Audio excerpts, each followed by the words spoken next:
By the way, Clay has left the room. I wanted to let you folks in on a real bargain out there in the world of simulator golf. The Back Nine Golf, which is located at 2820 Fishinger Road in Upper Arlington, has a hell of a holiday box available to you right now. The value is nearly $300, but your price is $150 if you jump online. That's almost 50% off if you jump online at Columbus at theback9golf.com. That's their email address. Their website is theback9golf.com/Columbus upper Arlington OH / That's a long address, but just write it down a couple times watching it. And you can also call them at 614-362-7888, parentheses PUTT, PUTT. But the bottom line is one of the new ultra modern simulators that you can find in the greater Columbus area. And it's really right there in the middle of Upper Arlington. I know Tito Thidoff and I hopped in there the other day. I think it was 16 degrees outside. There was snow and ice everywhere, and we played Pebble Beach. And we did it in less than an hour. So it's one of the great bargains going out there. And with this holiday box, you get 1 month of Birdie membership. You get Back Nine branded golf balls. You get cozy Back Nine beanie, and you get premium Back Nine towel. So that's a hell of a deal because basically it's unlimited golf. It's 24/7. You get a code to get you in the door, and then you can go from there. And it's definitely fun. It's the premises are pristine. I know we had a great time. We even played closest to the hole, a few shots on number 7, famed number 7 short par 3 at Pebble Beach the other day, and had a great time doing it. So if you're looking for that last minute gift for a golfer that you love, or yourself that you love, that you're a golfer, nothing wrong with giving yourself a gift at this time of the year. That's the Back Nine Golf holiday box, and it's only a limited time. And as you can imagine, there are only a few available. Quantities are tight. So check in at theback9golf.com. Hello, ladies and gentlemen, boys and girls, college football fans across the nation and around the world. This is Tim May with the Tim May Show featuring Clay Hall, ladies and gentlemen. How are you on this fine Friday? Yeah, I'm fine. As we record this, that sounds like we're doing live radio, but this, of course, is recorded podcasting. But what's the difference, really, when you think about it? You got to be yourself. You got to be in the moment. And Clay Hall, it's always a pleasure to see you. How you feel? I feel great, man. We got this podcast. It's only... As we record this, it's only 6 days till Christmas. Hope your shopping is done. I'm wrapped. I heard you were at the post office today and you gave up on it because the line was too long. Yeah, I was trying to send something south. If I go in there Monday and do a speedy whatever and pay $50 and whatever. I'm not going to tell you how to live your life, but I did that one time. I'm going. Didn't get because they kind of like, they're not extorting you. It's almost like, well, we can't guarantee it. But every time I've gone in, mailed something past the deadline, but on regular mail, it's almost always gotten there. Yeah. But I don't make a habit of it. Believe me, that's one of the few things I try to get done a little early. But they scared us because this is the day, right? Yeah. This was the last. That's why you were last. Yeah. And by the way, ladies and gentlemen, yes, Clay Hall is a procrastinator. Well, he brings a lot to the table here, not just his good looks and charm. But anyway, as we're recording this, we're like 5 hours away from CFP, from a CFP, and it's Ohio, it's Alabama versus. I'm getting all those teams mixed up in my head, but it's Alabama at Oklahoma in the first college football playoff opening round game of the weekend, followed by Texas A&M hosting Miami, the game that most Ohio State fans are going to be watching because the winner moves on to the Cotton Bowl to take on the number 2 Ohio State Buckeyes. And then, of course, you've got Oregon hosting James Madison. Am I correct on that? Oregon? That is correct. And then your arch enemies, the Ole Miss Rebels. Pete Golding's Ole Miss Rebels. Pete Golding's new Ole Miss Rebels. hosting Tulane, a team they beat by 35 early in the year. But those are for Tulane's transfer quarterback really got his feet under him. The kid from Retzlaff from Brigham Young got his feet under him and stuff. They've been a different football team, of course. Just like Ole Miss, which lost its head coach Lane Kiffin to LSU, and Ole Miss immediately decided to go with Pete Golding as their new head coach. Kind of an emergency starter. John Summerall is going to be coaching Tulane for the last time, even though he's the new head coach. Where? He is gone. Yeah, but where is he going to? Hang on. Don't ask me that quick. I think it's Florida, ladies and gentlemen, is the answer. We don't have time. Summerall to Florida? We don't have time for him to look up everything. Golish to Auburn? Yeah. And I didn't mean to open a Pandora's box here. I just meant where Summerall is going. That guy's a hell of a coach, in my opinion. But, sometimes when you look at these big programs, Florida lucked out with Urban Meyer. Because Urban Meyer came to Florida having been a head coach only 4 seasons. Correct. And took both of those teams to heights unrecognized.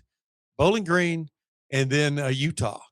He inherited some players, brought in some players, but that was through the recruiting angles. Before the portal. But then changed the climate, the culture of both of those places before he moved to Florida and stayed for 7 seasons, 85 through, not 85, 05 through 10.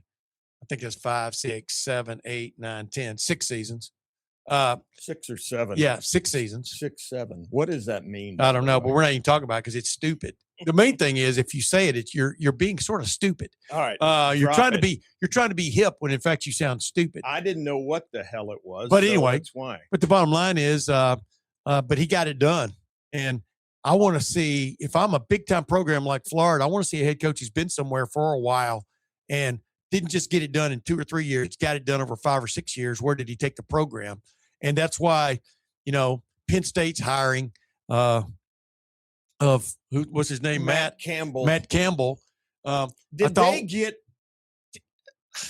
They went through 13 people and then they lucked out. Well, you think that's how many. Nobody's really sure what the number actually was. Went on forever. But I've got Dave Jones, former big-time award-winning sports writer in Pennsylvania, grew up in Columbus. We're really good friends. You'll be able to tell that by our give and take, kind of like my Jeff Snook give and take. We're not afraid to put some fish hooks out there and get you on the hook, but each other. But the bottom line is we talk ad nauseum about Penn State and what they went through to finally end up with Matt Campbell. What does that tell you about coaching searches?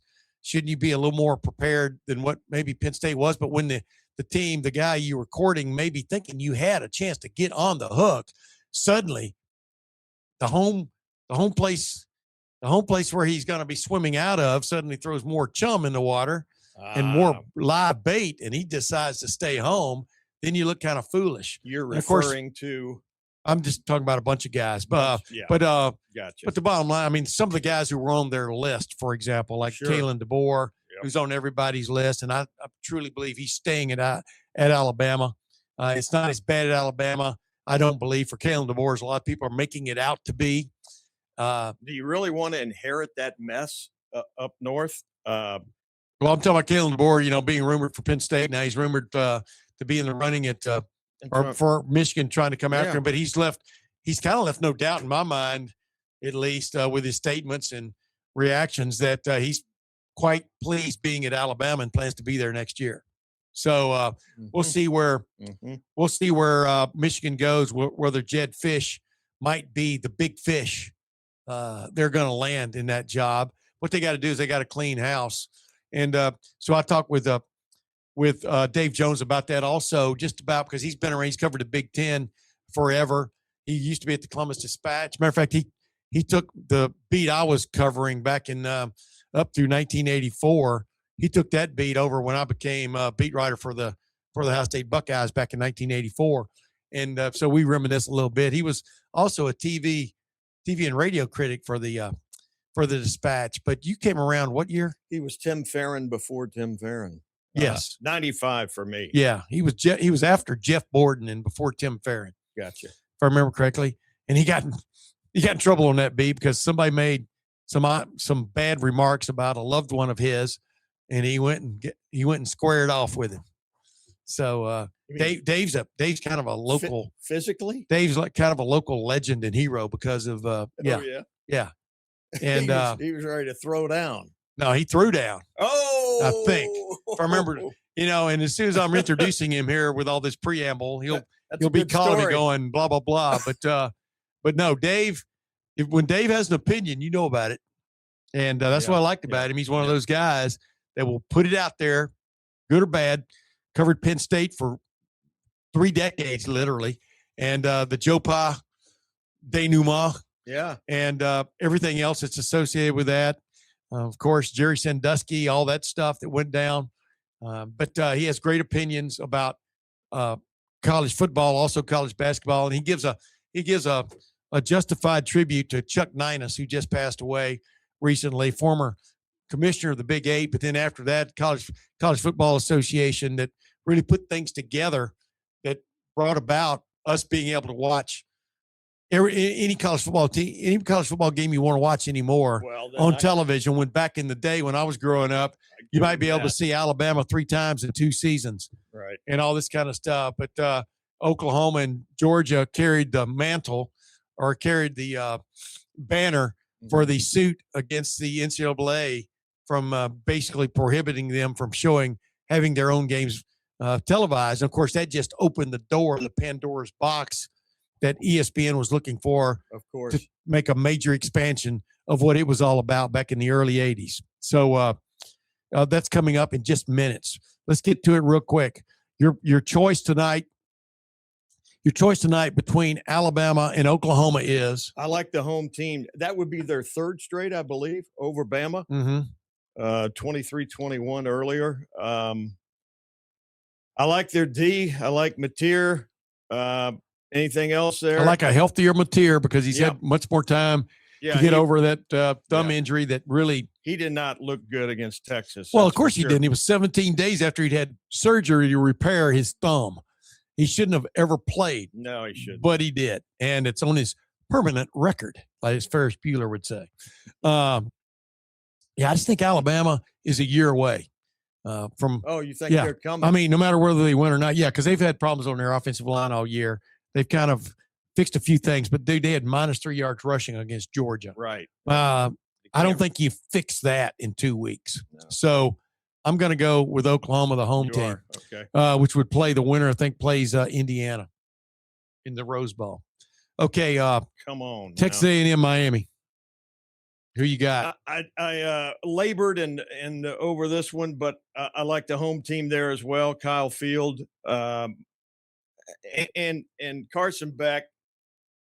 He's turnover prone. I know he had 3 or 4 good games, but Aggies, Marshall Reed. You're not hurting over there. I don't need to do mouth to mouth or some kind of resuscitation, because I'm not doing mouth to mouth on you. But I need. Marcel Reed, though, is a running throwing threat. We saw how much trouble he got himself in against South Carolina, and then boy did he bring out the fire trucks. And I think South Carolina is a good team. I know they only won 4 or 5 or whatever the hell it was. Okay. But Alabama barely got them, and A&M barely got them. That's the point I'm trying to make, is I'm not sure Alabama and A&M.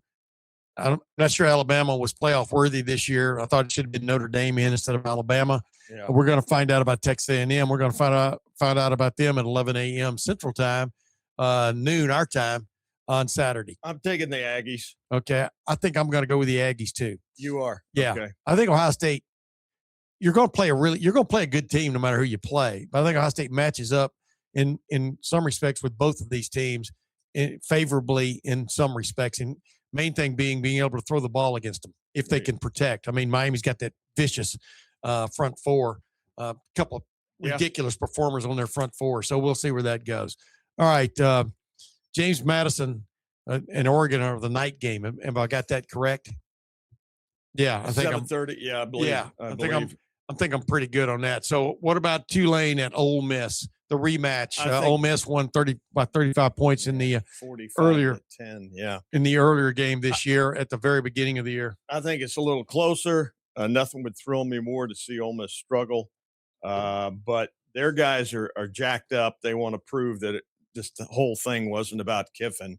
They like Pete Golding. He cusses at press conferences and lays it on the line. So he could have his own podcast, couldn't he? He could. Trinidad Chambliss is a heck of a quarterback, I believe. Keywan Lacey, tremendous running back. And they're a little better defensively. They've always been pretty bad there. But, yeah, Ole Miss will win the game and advance. I thought Tulane was playing very good at the end of the regular season. Their coach, John Summerall, is moving on to be the new Florida head coach. And so they're playing for him. You know, it's funny. Both teams lost their head coach, but some people think Summerall sticking around at Tulane is giving them an advantage when, in fact, you know, young men, he's leaving too. He's just leaving after. But do you see what he's leaving with? He's giving the program $100,000 because he wants to see them flourish. Okay. That's good. I mean, good for him. Yeah. Because they elevated him. They elevated him to where he is now, and he's got a hell of a contract, I'm sure, at Florida, no matter how much it is. Sure. It's much better than what it was at Tulane. So good for him of understanding that. You know, I think former Ohio State players that get to the NFL, you know, I think they should think along those lines a lot more than they do, for example. Yeah. But, you know, they can say, well, we helped Ohio State. Well, yeah, but dude, it's Ohio State. I mean, you know, it's buku money too. Yeah, but it gets you recognized, et cetera. And you know, don't just show up for big time home games. Show up with the pocketbook sometimes. I think that would really help. So there we covered it, right? James Madison at Oregon. Who you got? By the way, I like Tulane. If there's going to be, of these two games we're talking about, if there's going to be an upset, it's going to be Tulane over Ole Miss, not James Madison. James Madison is not in over its head, but it's in right up here to the hair on his chinny chin. It could drown. But the Oregon, you know, is going to be going into that game with maybe not without the services of like three of its better, if not top wide receivers. They're at least questionable. So you know, it's Dante Moore is the quarterback. We'll see if he can handle things. He can also be a running threat when he has to be and stuff. But True. I just think James Madison eventually depth wears you down. But you've got to be able to use that depth. I'm talking about in Oregon's case. So we'll see where that goes. They will. My take is they handle business. Oregon. Without a doubt. Landing without a doubt is in what? Meaning I think the spread's 3 touchdowns. Do you think they win by 3 touchdowns? I think they might win by 28. Wow, by 28 touchdowns. That's a lot. That is quite a bit. Yeah, to quote the drug dealer guy from Get Shorty, that's a lot. A bazillion. That's a lot. But anyway, there we go. We had a little. You in Ohio the movies. State. You and Rothman must have been brothers. No, just I there's some movies I will watch over and over, and Get Shorty is definitely one of them. I think it's one of the funnier, cool movies out there with a lot of a cast of characters that there's only are memorable, including Danny DeVito and John Travolta. How many times have you watched All the President's Men? Not very many, probably 5 over 50 years. Yeah, I'm probably up to about 30. Really? Yeah. Run that baby. Let's run that baby.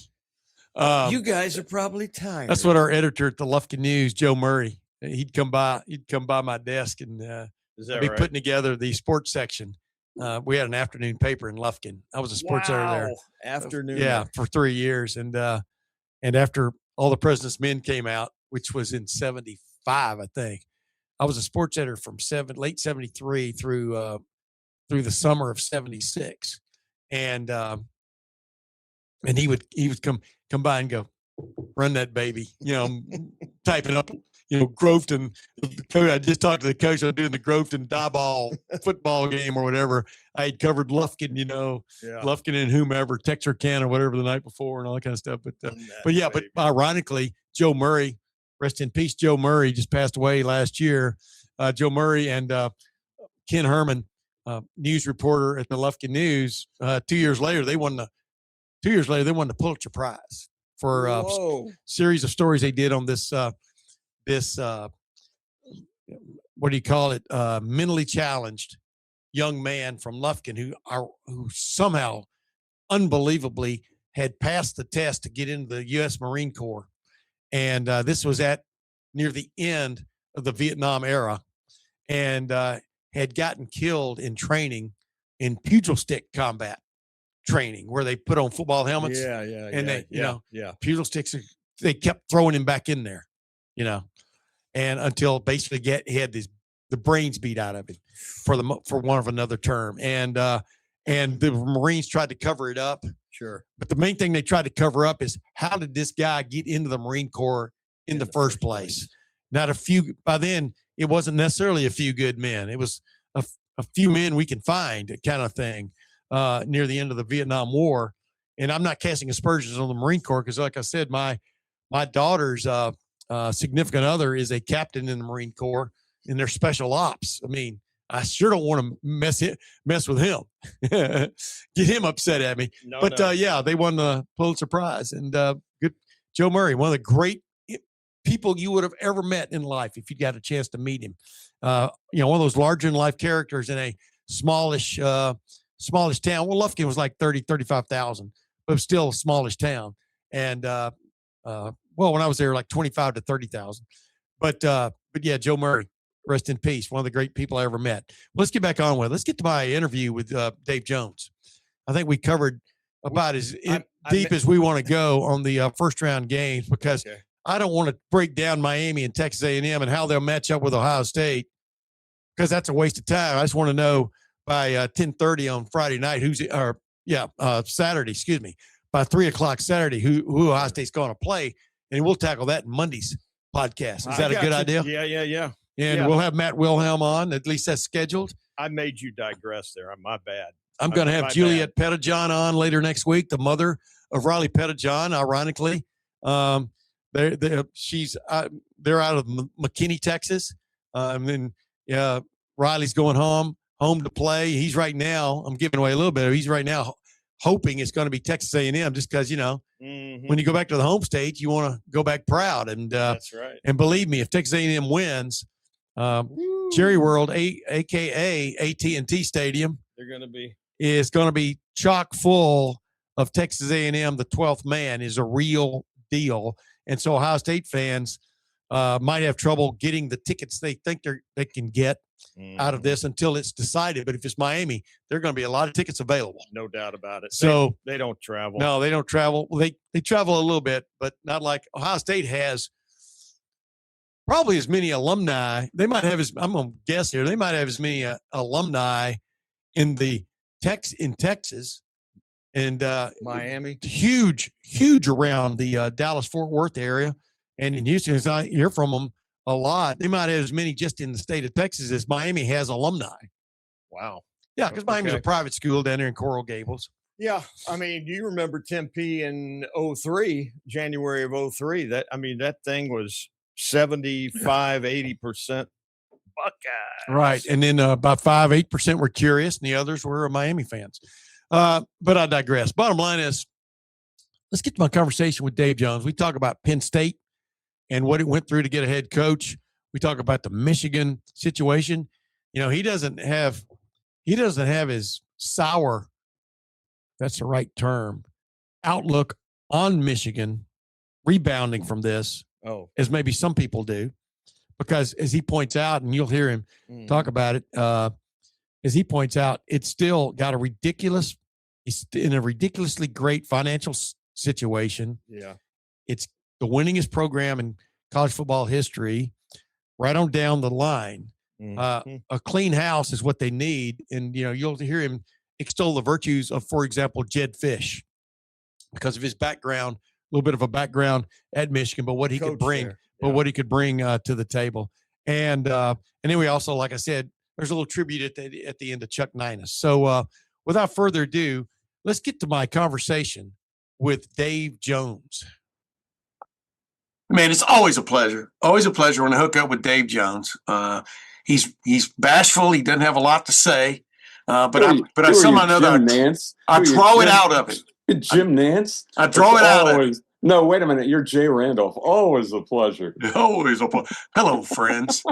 But Dave, as I said in my preamble here before I brought you on, I mean, obviously you covered Penn State for more than 2 decades. Not anymore. Almost three decades. Not anymore. Yeah, but you don't anymore. But the thing is, you're always an observer of the scene, and you can put in context things that are going on now that may have been bubbling before.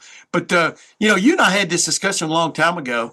I don't know if you remember, but I liked James Franklin. I mean, I don't know how else to put it. And James Franklin's career at Penn State kind of reminds me of John Cooper's career at Ohio State. Is John Cooper, as I once described him, his career was like this brilliant scarlet tie with a splotch of mustard right in the middle of it. He was 2-10-1 against Michigan, but otherwise he had some of the great teams in Ohio State history. If there had been playoffs back then, that's pretty apt. Actually, I never thought of him in the context of Coop. Yeah, but Cooper was a nice guy too. He kind of ran into I would say Cooper never quite had. He was like riding the tiger at Ohio State, man. He never really had control of that situation at all, and never quite got the fan base. He came up there from Tennessee, and they started calling him Clampett, Jed Clampett, and so calling his wife Ellie Mae and the whole thing. And he wasn't a good fit, and you and I know that.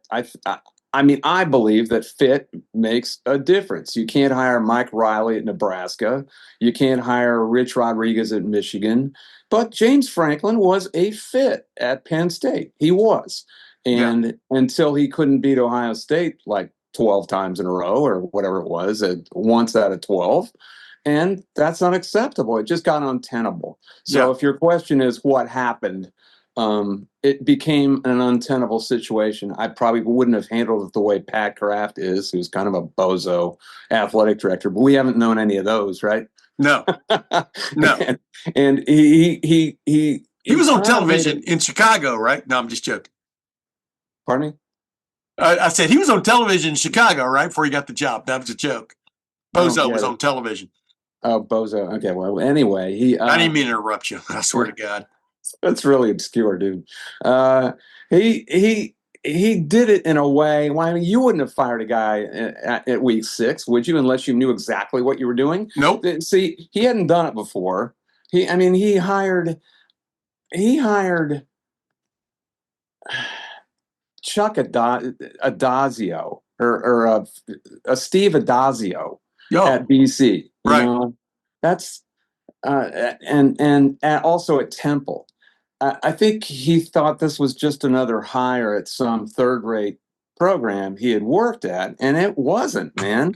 Yeah. But on the other hand, he thought everyone would come running to Penn State, and it's not the job that Penn Staters have this hubris where they think everyone would want to come. Kalen DeBoer will want to come here.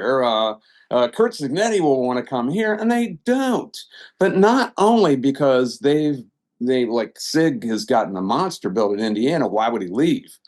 DeBoer has made a very calculated leap down to a true blue blood in college football. He's not going to run away from that, right? And he won't even run away for Michigan. I agree with that. State. He's not going to run away from that if he's a competitor who takes a challenge. So I think he really believed that. He thought he could get an A-list guy, and he just lucked into finally getting Matt Campbell on like the 11th swing. Yeah. He had an 11 swing at bat, and not too, as a pitcher. There's a famous story of an old pitcher here for the Phillies who had a 10 pitch at bat against the Brewers and finally drew a walk. I mean, that's kind of what he did, except he hit a solid double into the gap with Matt Campbell, don't you think? I agree. I mean, I like Matt Campbell. I've gotten to talk to him a few times, not several, but a few times. I've always been impressed with him, just talking to him, down to earth dude. But then, where he went, it's very difficult to win at Iowa State on a consistent basis. I really like a lot of things about Matt Campbell, plus his background. You're pretty well versed in the Big 12 simply because your background. You kind of know a lot of those programs. Well, yeah, from your time in Texas and Lufkin, Texas. Well, that was when it was a Big 8, but you're right. Yeah, Big Eight back then. Yeah. And if you can do it there, that's kind of like Tony Bennett doing it at Washington State. Man. Correct. I mean, that's pretty crazy. That's like Bill Snyder at Kansas State. If you can do it there and compete, man, you can do it anywhere. But can he? He's always done more with less. Can he do more with more? More. That's what I wanted to ask you. That's where I wanted to steer this. You've been around this for a long time. You know, this idea. Joe Paterno was the head coach there for what, a century and a half, right? I mean, whatever it was. I mean, he was there forever. 46 years. Yeah. Yes. So, you know, who knows whether you could attract another coach there during that span, because he was there. You didn't have to go after a coach. You had one of the great coaches of all time there, you know, despite I know all the other stuff, which we won't even get into now because we covered that a long time ago. But the bottom line is, I wanted to ask you this. You're sitting there and James Franklin got almost there a couple of times, but definitely last season. Yeah. They played in the college football playoff semifinal and a play or two here or there. Yeah, DB doesn't fall down. They might actually beat Notre Dame. They're ahead. They're in the national championship game if that doesn't happen. And they're going to get beat again by Ohio State, but they're in the national championship game. Can you fire that guy? Well, right. So no, it's not that, because you fired him, right? You do fire him. Yeah. So now so now who has proven to you, like Matt Campbell, as much as I like Matt Campbell and impressed by him, and I've always thought he was going to be the next head coach somewhere, right? It probably would have been the next head coach at Michigan if he hadn't taken the Penn State job. And it might have been it's just time for him to move on and a new. That's what I want to ask you. I suppose they kind of hit him at the right juncture. No, I'm talking about with James Franklin though. Was there this sense of, well, you know what? It just didn't happen. We want the brass ring. We don't want to just be sort of in the neighborhood of the brass ring. Yeah, of course. Explain what the thinking is there from your viewpoint. Well, people were just tired of his bullshit too. And he is a great bullshit artist. I mean, think of all the. By the way, we don't say the F word on this show, so go ahead. Well, I didn't say the F word. I know you did, but I thought you might be building to it. You can say whatever the fuck you want to. Tim. You can't. That'll get blurped. I don't want that on my show, but go ahead now. Other than that, feel free. I just did. Yeah. I think it was an untenable situation because people were just tired of his crap. Same old. And of all the relentless bullshit artists in the profession that's full of bullshit, he's got to be top 5%, right? Oh yeah. Right? You put there's a listicle. Who would you put your top 5 coaching bullshit artists of all time? Of all times. Of all times? Lou Holtz is one of them. Lou Holtz is one of them, but he backed it up, a couple of times. Who? Lou Holtz. Yeah, Lou Holtz. He's a BS artist from way back Georgia. In his own way, by the way, because this is how far I go back. In his own way, Bear Bryant was a BS artist, but he was a BS artist in the opposite direction, meaning you thought everything that came out of his mouth was pearls because he rarely said a whole lot of stuff. And there's an art to that. You follow my drift? Oh, all right. Well, that's pretty far afield. I'm going more. Bear said, "Go home and hug your mama. Go home." Right, letters home to your mama. I'm going more in the direction of Lee Corso at Indiana. Yeah, I'm with you. So this was like 12 years of Lee Corso at Indiana for these people, and they were just done with it. They're done with it, and it would be fine if he could beat Ohio State, and he couldn't fucking beat Ohio State, man. He couldn't do it more than once. He was real close, but the fact that they had double-digit leads in the fourth quarter twice, man, in 17 and 18, and still didn't do it. Yeah. That was just indigestible for them. So, yeah, it was the marriage was over. There had to be a divorce. It was just the execution of it. Give somebody else a turn. Is that basically what it comes down to? Yeah, and maybe some other type. You know how schools or even pro organizations, they have one type, and because they're sick of that type, they go with another type. Right. I would say Matt Campbell is all ball coach and no BS, right? Yeah. Yes. So straightforward. Things that come out of his mouth, it's really cool. I really like talking to him because things that come out of his mouth, he's very thoughtful in what he knows says. what the hell he's doing, man. He's a Correct. Kevin Karras disciple. Christ, from I mean, I never covered that school, but my first year in '84, when I took over for you on the MAC beat, was Mount Union in the NCAC or what the hell was it? It was Division I Three. thought they were in the Ohio Athletic Conference. Maybe I'm wrong about that. Maybe they were, but they weren't any good, right? Yeah, they weren't any good. Yeah, No. yeah. Yeah. They were playing Otterbein and Wittenberg and Heidelberg Yes. and them. Yeah. Okay. Yeah. that Ohio makes sense. Northern.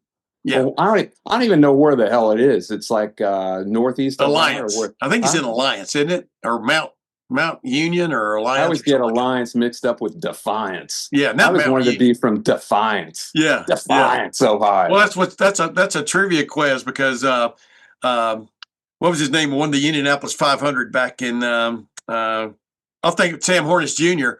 was born, I think, in Bryan, lived in Napoleon, but called his hometown because there's a little triangle there. Called his hometown Defiance because he thought it looked cooler.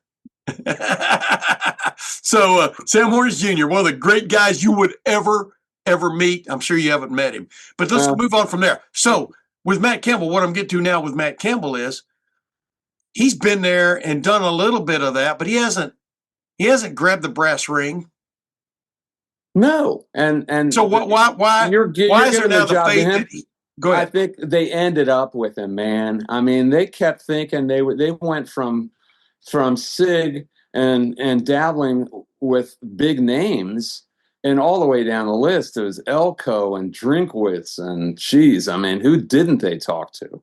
And they kept making new contracts. I read somewhere that they made $800 million in new contracts for other coaches. Oh yeah, it's a big number, whatever it is, and the number's still getting bigger. But go ahead. I mean, it's the gift that keeps on giving, Clark. It was like the ninth swing for Pat Kraft, and he was the only guy left standing around at the end of the game at the musical chairs game, and so they were married by accident. It wasn't like a shotgun marriage; it was an accidental marriage. So I don't know how it's going to do, but he's going to have to recruit an area that if you're at Penn State now. I mean, you and I both remember the 80s and the 70s and the days of all the right moves with Tom Cruise and fictional Ampipe, Pennsylvania. Ampipe, yeah. Which is like Am Bridge. Yes, exactly. They named it Ampipe. Yeah. Those old steel and mineral and coal towns in the old days, 45, 50 years ago, supplied all sorts of tough ass linemen and linebackers and quarterbacks. I mean, Joe Namath and Johnny Unitas and Joe Montana and football players. Yeah. They don't really they don't supply that anymore. If you're going to make it at Penn State now, you've got to recruit the DMV, which stands for DC, Virginia, Maryland, that area right around DC that's full of recruits, and then a little wider circle into the Tidewater region and the Piedmont and all of that's the stuff right along the coast where Allen Iverson and Michael Vick were from, where there are athletes. And those are places that even the rest of the Big Ten, other than Maryland, really never had the wherewithal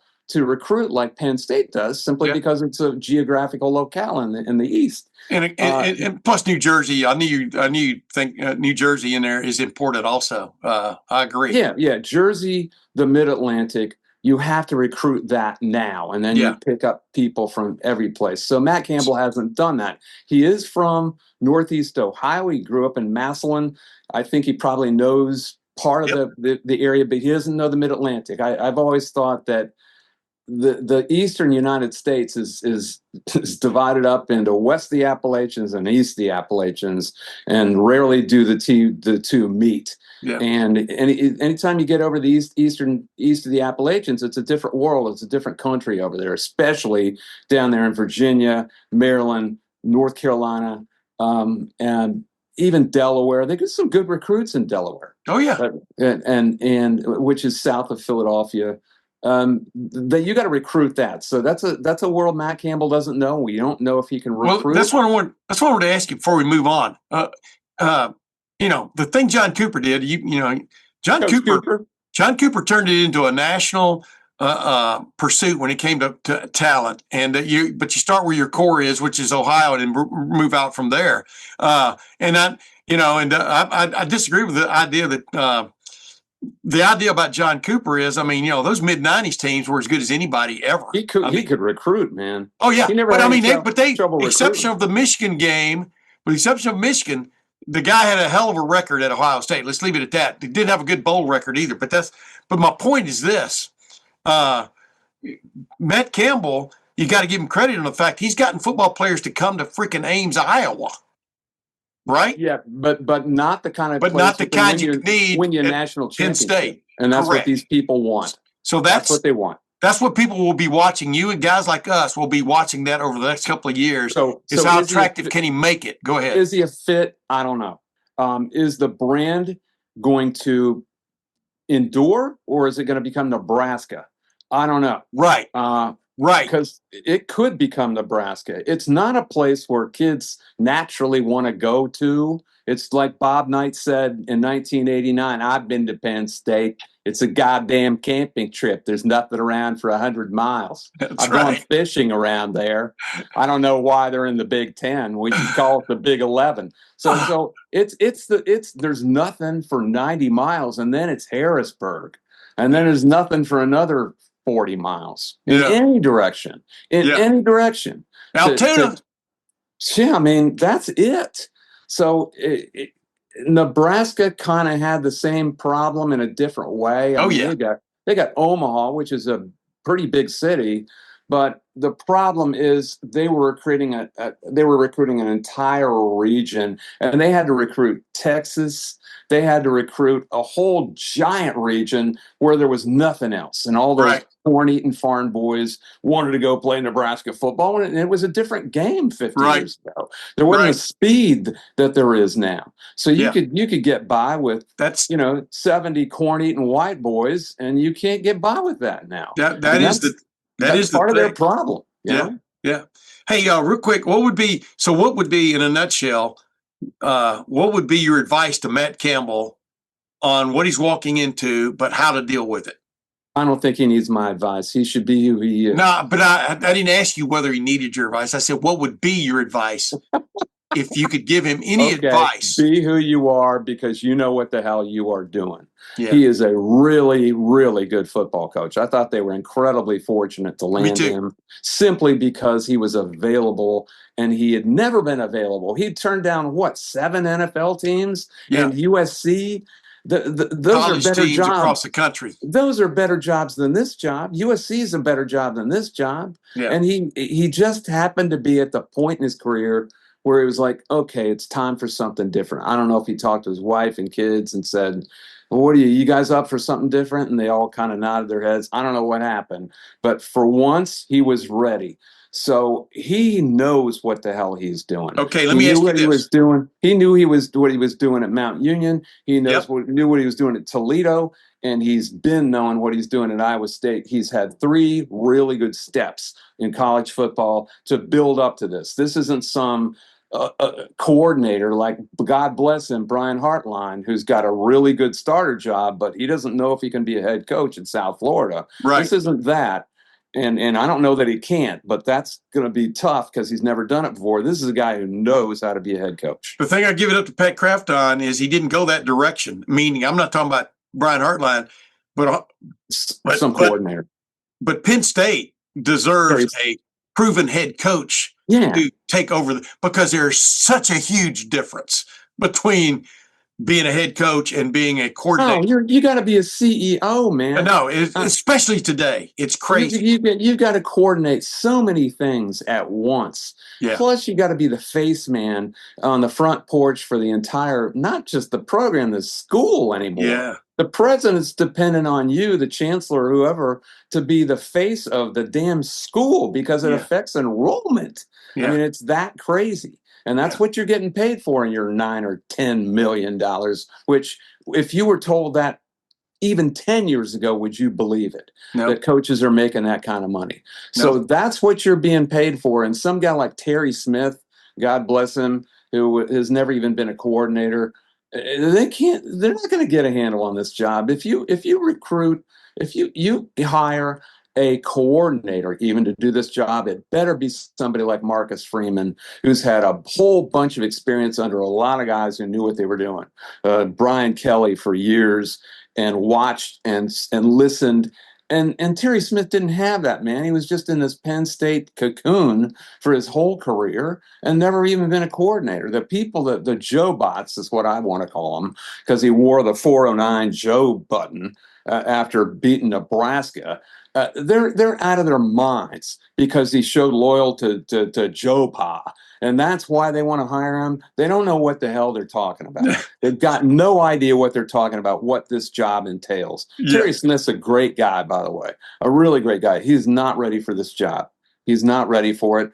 And the evidence is he stayed to be a coach again, an assistant coach in this program. I mean, if there was demand for him, he would have been the coach at South Florida, not Brian Hartline. But he's not. Last question I want to ask you about Penn State, and keep it brief. This is kind of my wheelhouse, you know. Yeah, no, because like I said, we could be here for, yeah. I'll never forget, man. You were a forerunner on podcasting. You didn't even know it, because we had that fantasy draft that one year over Dan Demery, rest in peace, Dan Demery's house back in the late 80s. Timbo, drop the goddamn gavel. That's right. Remember when I blurted out Hassan Jones and y'all started laughing because he had just been cut? Anyway, I was always, I didn't do my homework then either. But what I'm getting to here is, you were the guy, we had the greatest conversations ever. And you said one time, we should have been taping this. This was funny. And we were way ahead of our times. But yeah, I had a big video camera that I got for Anna because she was a broadcast major at Ohio State. My wife of 38 years. Wow. Congratulations. I had one of these things you put on your shoulder. You remember when? Yeah. Oh yeah. Like that? Oh yeah. And that's what I did at the auction to tape everyone's reaction when somebody. That was a lot of fun. An NCAA auction was the best thing ever. Oh yeah, because you had a multi-tiered room too, where you could get up in the balcony and shout out your picks. But by the way, that camera reminded me of the one they kept showing Archie Manning shooting his kids with. One of those Archie Manning. Oh, that's kind of what it was. Archie Manning. I know. That's a great documentary. The Manning family thing. Absolutely. Yeah. Anyway, Cooper. Yeah. My last question about Penn State is Penn State, and my answer to this is yes. I want to get your answer, but there are different degrees, like Game of Thrones, are different degrees of blue blood. You know what I mean? Is Penn State? Is it a blue blood program? I think it is, right? It depends on how many you got in your category. Yeah. If you got 16, then it is. If you got 8, no. Okay, that's what I'd say. Okay, I was wondering what I would agree with that assessment. Now, Michigan just won a national championship 2 years ago, and we all seen what's gone on at Michigan. Yeah. How unattractive? Hey Timbo, not all of it. Not all of it yet. How? Because you've chronicled the Big Ten forever. What world of hurt is Michigan in that it doesn't even realize, or is it? In what way? Meaning prestige? None. Okay. Then Donald Trump is our president, dude. There is no. I don't want integrity anymore. I don't want to go.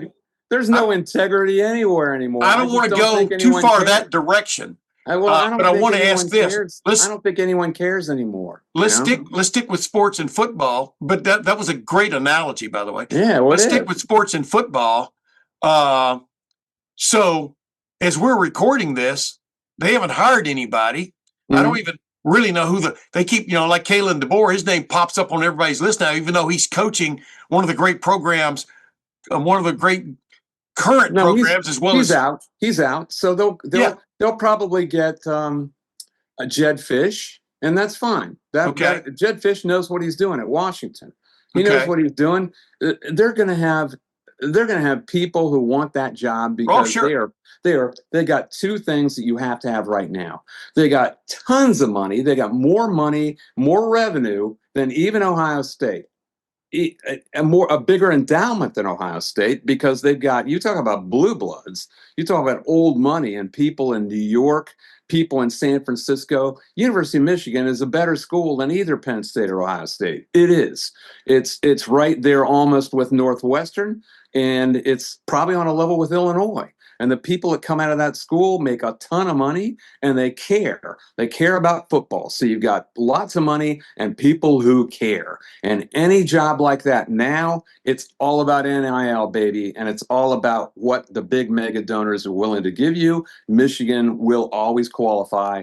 And it has nothing to do with program integrity or any of this stuff. I mean, it doesn't. It has nothing to do with Connor Stallions, nothing to do with whoever Sharon Moore was banging on the side. It doesn't matter. It does not matter. They've got money and people who care, people who give a shit, and they're going to be fine. It's also elitist. You left that word out. Oh yeah, talking about everything else. They are. They're button down Oxford cloth elitists. Yes. Yeah. Yes. Yeah. They got some limousine liberals there who really think they're kind of the smartest guy in the room. How many Michigan people do you know who think they're the smartest guy in the room? Or smartest people in the room. Yes. It doesn't have to be a guy. Yeah. I mean, that is their attitude, and it always will be their attitude, and that's where they are different than everyone else in the conference. So, like I said, as we're recording this, do you think Jedd Fisch would be a good fit? Obviously, he's familiar. Yeah, that's why about Jedd Fisch? I like Jedd Fisch a lot, by the way. Go ahead. Me too. I just think he's a good coach. I mean, he's a good coach who's coached at a different level, but kind of the same as Matt Campbell, because what he did at Arizona is a lot like what Matt Campbell did at Iowa State. Yeah, nobody wins there. I mean, at least consistently. Anyway, no, nobody's won there. You know, I was covering. What about Toomey, man? He had a hell of a team way back. Remember what was the name of their defense? What was it called? Desert Swarm. Desert Swarm. Yeah. But go ahead. I was out there for an NCAA game in 2011. Penn State got one of the few in the proud years Penn State basketball made the NCAA tournament. They sent them out to Tucson. Yeah, which is great, man. It's hell yeah. I've been there once. I really liked it. Go ahead. The hell out of Des Moines, which I did later. I mean, nothing against Des Moines, but it was 28 degrees and 40-mile-an-hour winds. Yeah. Lost my Phillies cap there. And you're still not. Hey, when you get to Des Moines, you're still not in Ames. Go ahead. Right. Anyway, I was walking around there. You got a little time after you write your first story the first day, and it's the afternoon. I just started walking around on campus, and my God, it's beautiful. Yeah. They just don't care about football there. They don't care about football. So what Jedd Fisch did is incredible. And when I really knew how little they cared about football is when I walked. This is only 14 years ago, mind you. I walked right up to the stadium.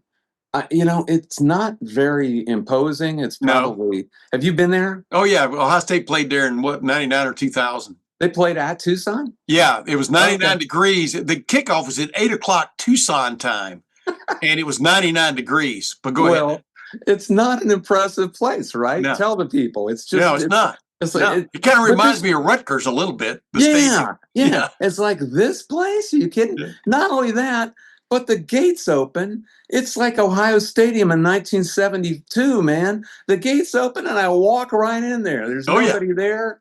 There's nobody there. I mean, you can't do that in any place now. All these palaces are locked up. You can't walk into You may get secrets. Yeah.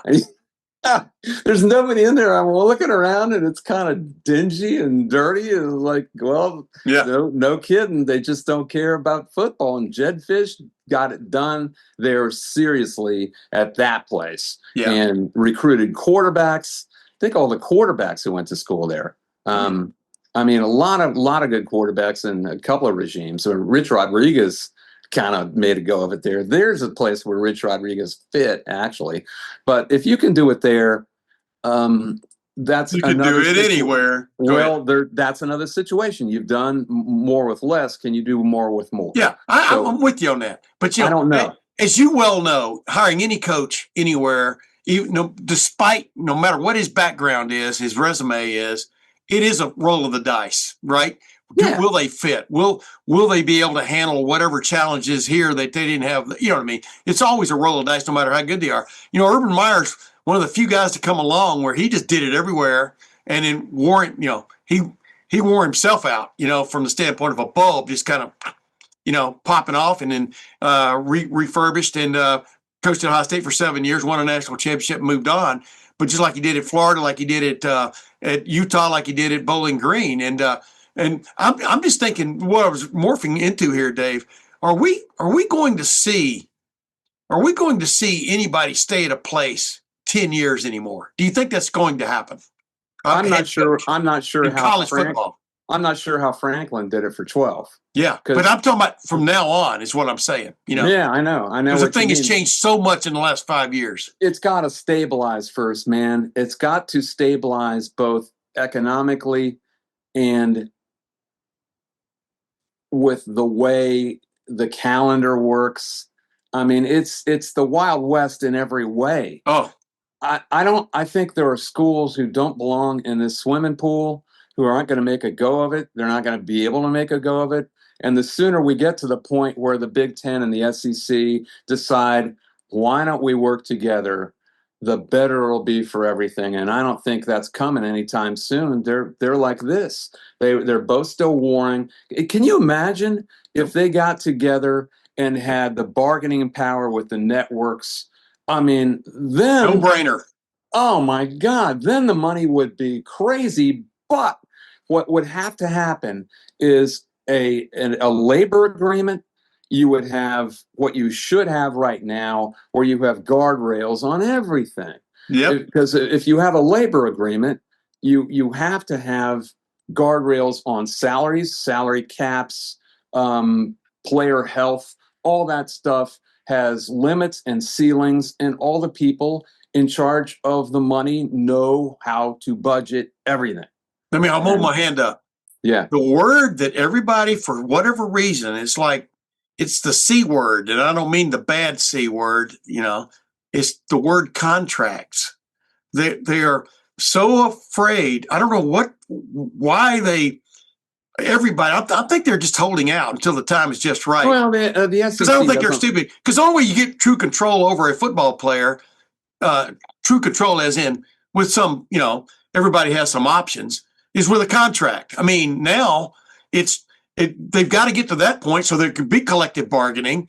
Yes. Because collective bargaining is good for you in the long run. You know, not bad. It's good. It's good for everybody. So once we have that stability, but Southern people don't like unions, man. Nope. And the SEC is never going to cotton to a union, and that's what it is. Collective bargaining is a union. Yep. Collective bargaining agreement is a union document. I mean, it's a document that the union has agreed to, and you have to deal with them or you're not going to have it. So I don't know where the end of this is, but if they could just get together and say, look, these are the 40, and what would you make the swimming pool? How many schools should be in this game the way it is? 40, 32? What's that line I've always had about if they restructured, well, I'm not even going to get into that, but you know, some current members of big time conferences, a couple of them might be tossed out. They might get, Purdue. you know, they might get relegated. Purdue would be gone, you know? Yeah. Purdue would be gone. Mississippi State would be gone. Yeah. There are several. Yeah. But here's my point. So I'm thinking you could end up with 50. I even delineated them, but I think 50 the top limit. Yeah. A nice, top limit. But here's the thing. I've always said this, Dave, is the thing about college football that's different from the NFL is you want to be able to schedule victories. You know, I mean, you want to be able to, like Walt Harris once told me one time about taking the Pitt job. That's all great. That's all great, dude. But TV would be running this. No, it may be running. That's not my point. They don't want those games because they can't sell them. That's why they should be gone. But no, here's the point though. Will alumni at Ohio State and Alabama and Texas and Penn State, will they be happy with a 7-5 record and then they move into the playoffs? I mean, that's what Dan Wetzel said. He said when I pitched this at him, because I always thought there should be a 40 team 30 years from now, they would be, college, but right now, I'm telling you. top level of college football. Yeah. He phrased it even differently. His question is, what about when Michigan State goes 2-10? Yeah. He's exactly right. But he's exactly right, man. Because this would be serious competition. Yeah. And my response was, hey, they're in with the big boys, and we've got a lot of schools in line here. I would even have relegation and promotion of three schools. If you got how crazy would that fucking be? I mean, it would be awesome. It would be awesome, actually. You bring in 4, you dump 4 every year out of the 40. 10% in, 10% out. But see, you're talking about taking over. You would have to have that to prevent an antitrust lawsuit. Exactly. A chance for the little schools to make it up. Yeah. Exactly. Where there's a will, there's a way, and plus where there's money, there's a will and a way.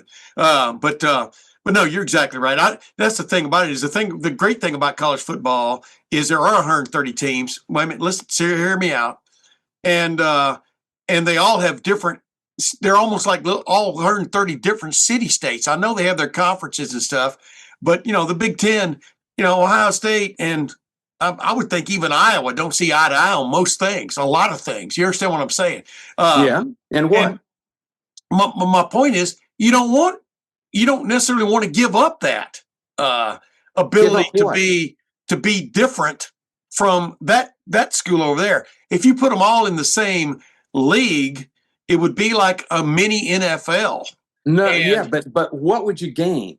You might gain a lot of money and stuff, but would you? No, this is what you would gain. You'd gain 12 great games. You gave 12 great games, 6 of which any school would be excited about instead of 3, instead of Florida International. Here's another thing that you would gain. You would gain regionalization again, where Ohio State would not be going to fucking Washington. What do you got in common with Washington or even Oregon or Nebraska? You would be in a division with your brethren where you play those Maryland 4 teams every single year. And that is good. Plus you play the schools in your region close to you, play them every other year. Have you seen all that back? Getting all that back would be great.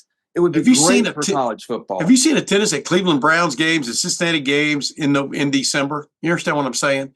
I mean, that all sounds really good, except Ohio State fans want to 9 times out of 10 when they go to see their team play, they want to see them win. They're not looking at the competition. That's what's different from pro football to college football. Dude, the Bengals and the Browns never win. That's what I just said. And I said, if you looked at the stadiums on those games in December when there's nobody there.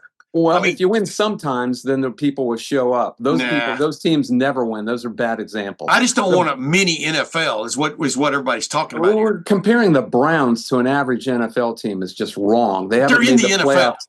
They're in the NFL. They haven't won their division in 35 years, Tim. They're in the NFL. Why there's nobody just like there. Northwestern is in the Big Ten. That's why there's nobody there. That's why there's nobody there. And in my league, exactly. That's why there's nobody there. They never win.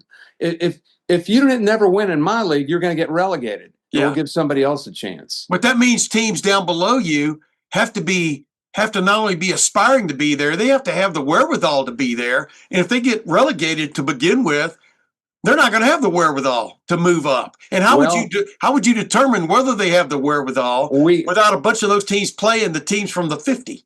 You see what I'm saying? They do it. They do it in European soccer all the time. Well, they don't play each other. Yeah, they just say, okay, you're doing really well down there, James Madison. You're doing really well at that level. Come on up here. See what you're going to do. And here's James Madison in the college football playoff. What are they doing there? Yeah. Well, they won all their games. That's what they're doing there. Well, at their level. Yeah. All but one at their level. So here they are. We're already doing it, dude. We're already doing it.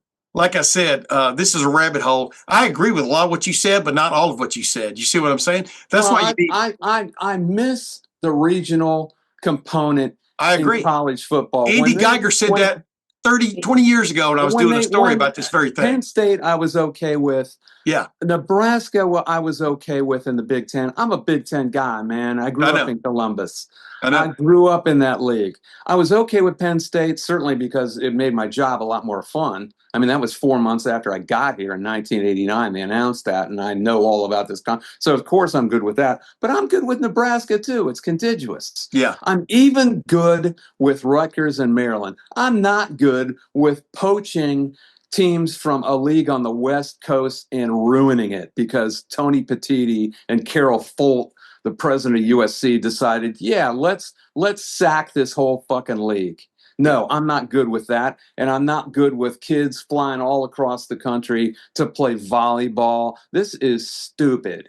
And I'm never going to be on board with it. Gotcha. I'm never going to be on board with that. So Gotcha. I want that regionalization back. I want us to be back in our neighborhoods, and I think that's valuable.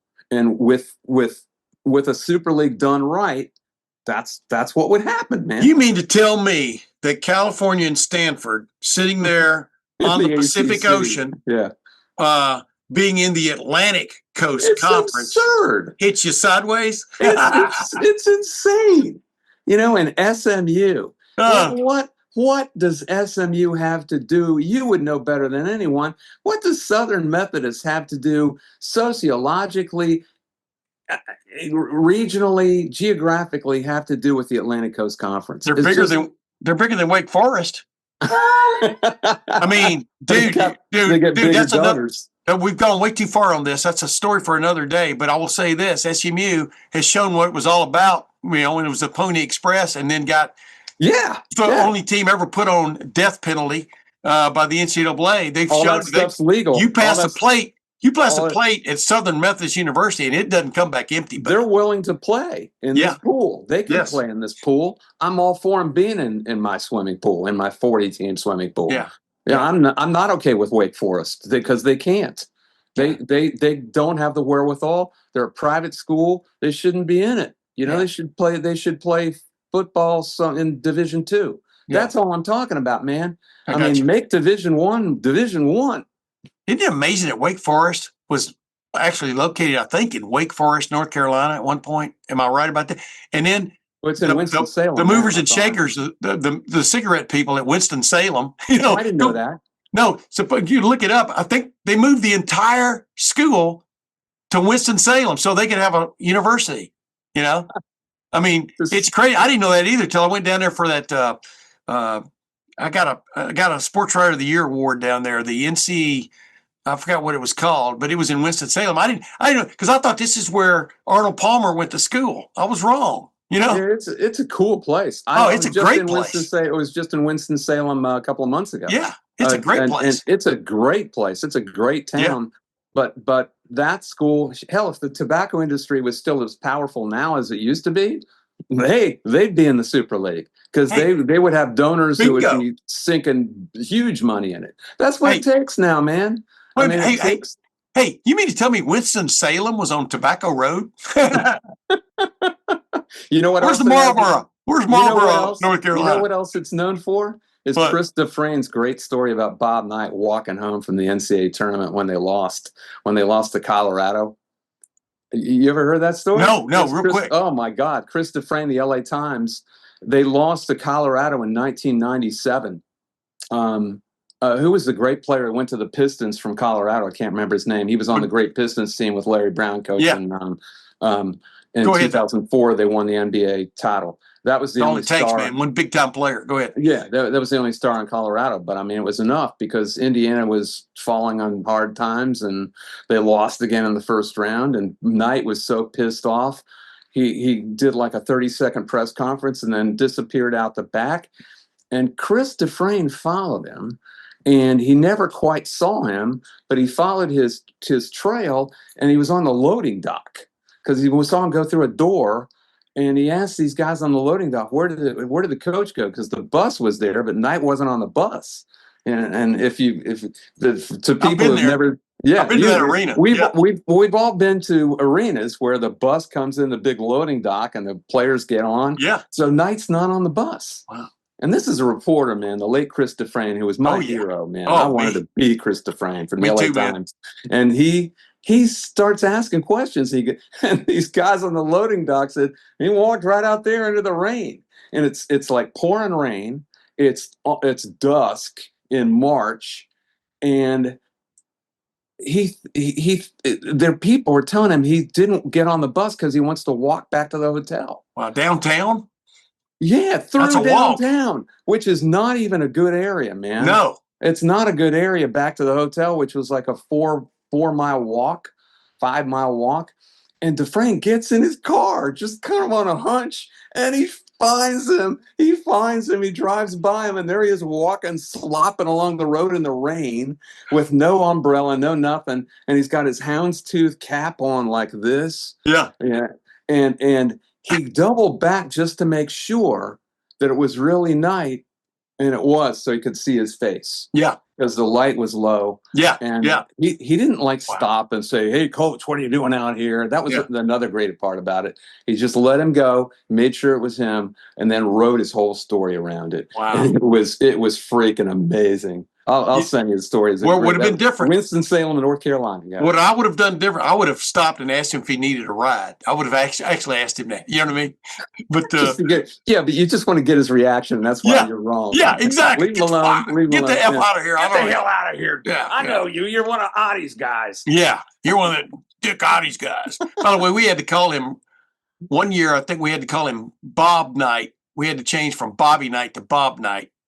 We had to call him that in the paper. I always called him Bob. Well, but you could call him Bob. I think we called him a bit. No, I think he was referred to most of the time as Bobby Knight. We had because of that relationship. But he didn't seem like a Bobby to me, so I always called him Bob. He was not one of those guys who. Yeah.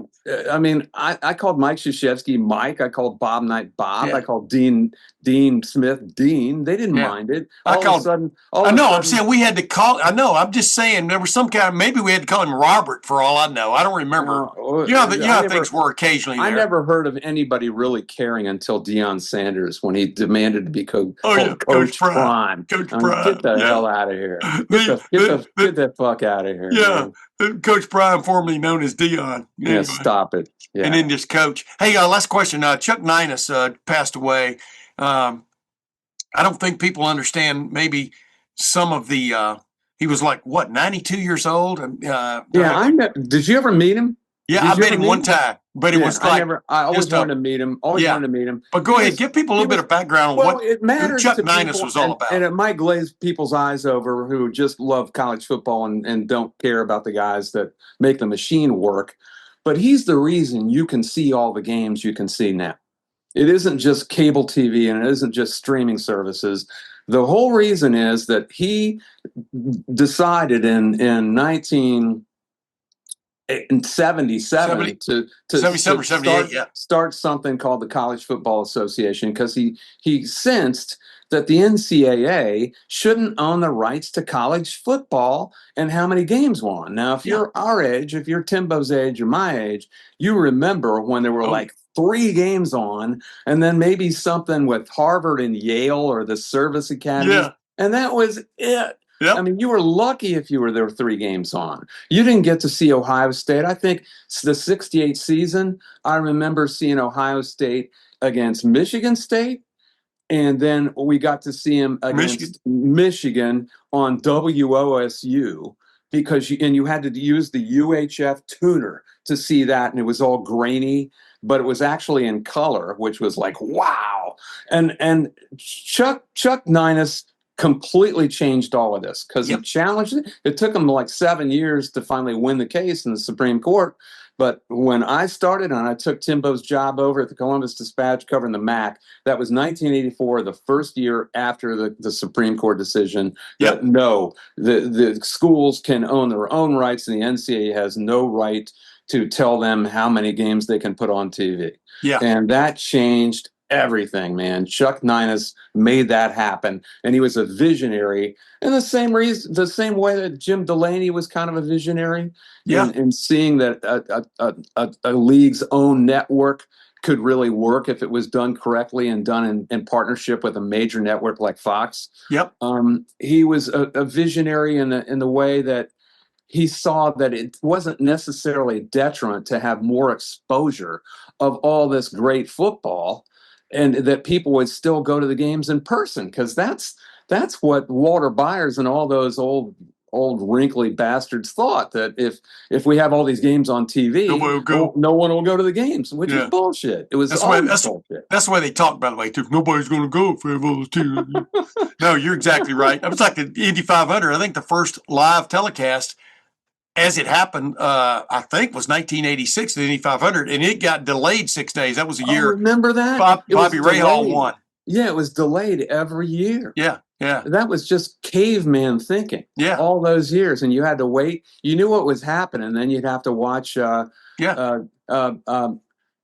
was it? Jim McKay and Jackie Stewart. Jackie Stewart. Oh no, Jim! There's a fireball in the fire turn. That's right. Hey, anyway, man, thanks for that tribute to Chuck Neinas, because all these guys are coming in. He lived to be 92 or 93 years old. 92, 93. Good for him. Yeah. He was commissioner of the Big Eight way back when. Back then in the 70s, back when the Big Eight was shouldered Nebraska and Oklahoma league with Barry Switzer and Tom Osborne. Right after Bob Devaney. And by the way, basically the real plaintiffs in that case that really got it going were Oklahoma and Georgia, because they had fan bases that said, what do you mean?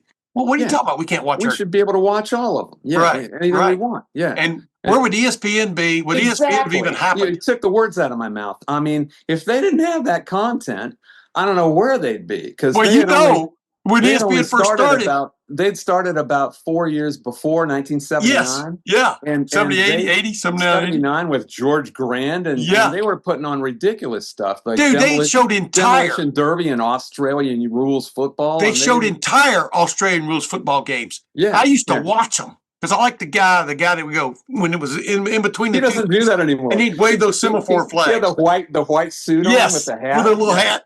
And then he'd trot over and then go. I could tell a great story about ESPN, but I'm not going to right now because I don't want to embarrass somebody. But they're still on. You can former still player, watch, you can still watch them at 2 a.m. if you want to. Yeah, Aussie rules football. Entire games are live on ESPN. Yeah, I just like this live interview they went to with Lester Hayes in the locker room after the Raiders beat the Browns in the mistake on the lake, the Brian Sight game, or when Brian Sight was there and stuff. And I'll tell you about that some other time. But live TV has its foibles sometimes. Anyway, do your homework before you stick a mic in front of a guy's face. Make sure. Did Lester Hayes say a bad word? No. Lester Hayes, and he'll tell you this. Lester Hayes gave the greatest quotes. I mean, was really smart. Remember, he's out of like Texas A&M. He was one of the guys that wore all that stickum on him because Biletnikoff had all that stickum, and everybody was wearing stickum at that point. But Lester Hayes had this is no secret. Lester Hayes had a tremendous stammer. Yeah. So when the guy stuck the microphone in his face, I'm standing like 5 feet from this while it's happening. It took a while for that first quote, but anyway, that's it. Well, the best quote I ever heard of that I couldn't use. I actually wasn't there, but I was there. But Mike DeCourcy actually heard the quote. It's that the 1995 Final Four when Arkansas lost to UCLA. Remember when Ty said he couldn't play and they put Cameron Dollar in? Yeah. But it was Charles O'Bannon and Ed O'Bannon, famous for the lawsuit, the O'Bannon lawsuit, who really powered UCLA to the win with Jim Herrick exactly 30 years ago. Yeah. And I think it was Randall McDaniel, one of the Arkansas guys. And they asked him about what happened. He goes, "Them motherfucking O'Bannons is the truth." The greatest quote. We apologize for the language, ladies and gentlemen. The greatest quote nobody could use. Then and now. I like on TV now, like with the F1, some of these race car things where some guy just got cut off or just rammed into, whatever. And he has an excerpt that they aren't able to bleep out, as it comes on the radio when they're going online. Yeah. And I love it. Yeah. And of course, we all know exactly what a guy would say in that position, and then he says it, and then they apologize that they haven't, but they know it just up their ratings another point. Of course. I mean, if they didn't have the 7-second delay, all that stuff from AJ Foyt with Chris Mackie, dude. Dude, crazy stuff. AJ, what happened? I don't know. The fucking engine blew up. My favorite thing was in the Columbus Dispatch way back when. Woody Hayes never cursed in the Columbus Dispatch. You know what you're telling us? No, So Coach Hayes, yeah. we're keeping life clean, but I like to keep the F word out of my podcast, except when I talk to DJ Dave Jones. Dave, thanks for joining me, my man. We've overrun our time limit here, but that's okay. Tim, always a delight. Merry Christmas to you too, brother. You too, and yours. Man, I always appreciate talking with Dave Jones. And as you know, I know sometimes my conversations get long, winded, but so does Dave Jones. When I have Dave Jones or Jeff Snook with me, the conversations actually go for hours. And I didn't want to put y'all through that, but nearly an hour was enough, I think, for everybody. And we barely touched on 3 subjects. Wow. But that's what I love about Dave Jones. Good. Yeah. We go way back. He's been an advocate for me at different times. I've been an advocate for him at different times. I really admired his ability to with the written word. He was quite entertaining. He could be hilarious and serious all at the same time with his written word, which I think is a true gift.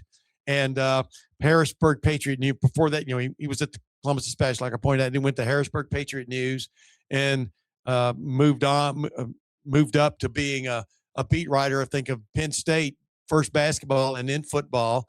And then he became their columnist pretty quick. And that's where he really blossomed and shined, won numerous national awards, and definitely point of view kind of stuff. Ended up, I think, working, with the Harrisburg Patriot News. You also end up being syndicated like on PennLive.com and all these other, and several other ways. But I've always enjoyed my interactions with Dave Jones. I hope you did too. But, you bet. We've come to the end of the line here, it's Clay. I mean, this week. I'm trying to get out of here like you are to get some last minute shopping done. What? Actually, no, I'm going to be doing some last minute babysitting while my son and his beautiful wife, Steph, my son Colin's beautiful wife, Steph, go out and I think get some last minute shopping done. But I love my grandsons, Charlie and Owen. I could babysit them every night. And because I think we're all on the same like sort of level when it comes to mentally. They like to throw passes inside, and so do I. I don't think their mother likes it as much. That was like me and my 2 sons, Kyle and Corey. We had this really nice leather sectional down in our family room. Yeah. And as they got older, what we found is if you ran out of the office, off the family room, which was my office, if you could sit back behind that couch, because you had a little space back there for a table and stuff, you could lob these little passes and they could dive and catch them. And that became the competition. And then also when their friends came over, there's nothing they more would join fun. in also. And so after a year, wow, did that sectional, that leather, really nice leather sectional. Uh-oh. So my wife and I vowed, my wife didn't necessarily dislike that. I mean, my wife was an athlete at Ohio State. Right. She was a high jumper and stuff. And, but anyway, after a while, we just kind of said, well, we're not putting a nice couch down here again until things have moved. That's funny because I was interviewing Bobby Carpenter's mom one time after Bobby committed to Ohio State and was talking about the furniture that they had to replace because of their boys. They had a house full of boys.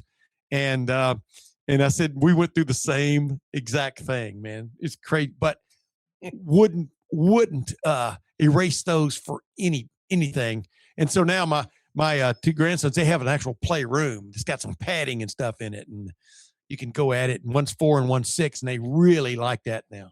That's the best. Yeah, absolutely. But anyway, I used to, when I would go see Pat, who lived my only wife, who lived in El Paso at the time they left Columbus, and her brother was about 9 years younger.